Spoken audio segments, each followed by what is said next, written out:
Tonight we're joined by Dr. Malik Johnson, a dentist with Grandover Village Dental Care. We've got all kinds of questions here. Here's our last segment. All right, this person says, I like to gargle with peroxide, not diluted, to help with whitening. Should I be doing that? So I'm like 90% sure the bottle says you should dilute it. So I would dilute it. Peroxide as a whole is actually a plus in terms of whitening and just keeping your mouth clean. So I wouldn't say there's anything quite wrong with that.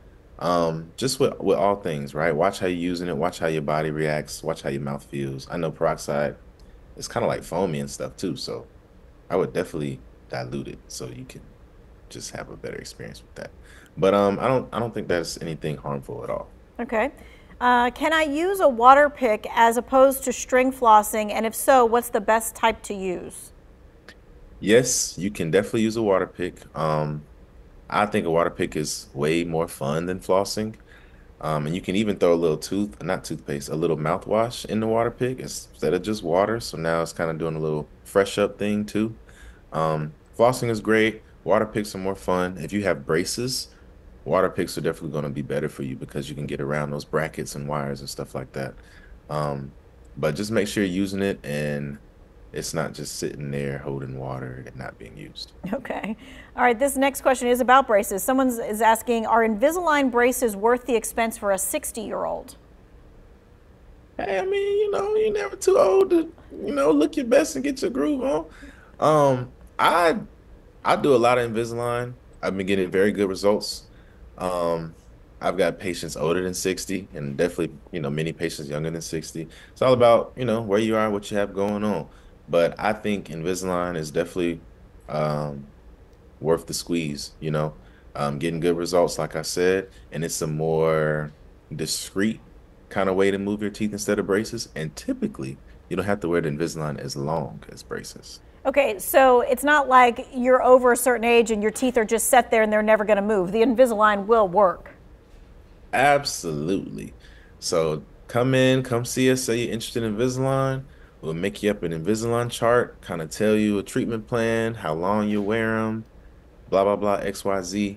But like I said, Invisalign is definitely, it's trending up, and it's really cool and it works. Okay. How should you brush your teeth with an electric toothbrush versus a regular toothbrush? Well, one thing's for sure is you're gonna brush 2 times a day for 2 minutes, right? Twos. The electric toothbrush takes the dexterity or the hand motions and stuff, takes some of that work away. Um, but you still need to put it in the right places. You still need to use it for a certain amount of time in every location of your mouth, right? You still need to be diligent. But as far as I guess all the extra motions and stuff, that kind of takes it out. And and another point, if you're a little older or if you've had history of certain things and you aren't as coordinated as you are anymore, the electric toothbrush is going to help alleviate the need for you to have to do all those extra movements. Okay. This person's asking, what can you do at home for severe tooth pain until you can have your tooth extracted? Well, one thing that I always recommend is that you pray that that tooth starter, okay? Because if you can't really get it dealt with, it's kind of not even up to you. But oral gel is something that people use a lot. You can get that, Walmart, CVS, Walgreens, whatever. Little tube of oral gel, put it where you got to put it. Pain medicine, of course, is going to help. But unfortunately, I mean, you can try to not eat on that side, but sometimes your tooth just hurts from breathing in, drinking some water. So, do what you can, but come see us. And if money is an issue, just come through the doors because you never know. You just never know. How a dentist can possibly work with you with that. Okay. Exactly. What causes teeth grinding at night and what can be done for it? So the number one thing I think is stress, right? We all deal with stress in some way, shape, or form. Um, you can't really control everything you're doing while you're asleep, and I understand that. But definitely your stress levels, how you manage your stress, how you center yourself before you lay down at night is important. Empty those thoughts and things like that. But what we can do for that is get you something that we call a night guard.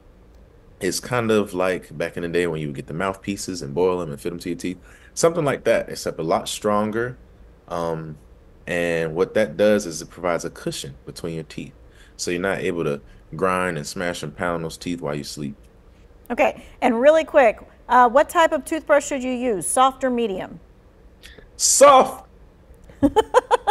He's got it in less than 30 seconds. All right, we thank you so much, Dr. Johnson, for joining us and for giving us your expertise. If you missed any of this at home, you can go back and watch it. We're going to be posting the interview in the 2 Wants to Know.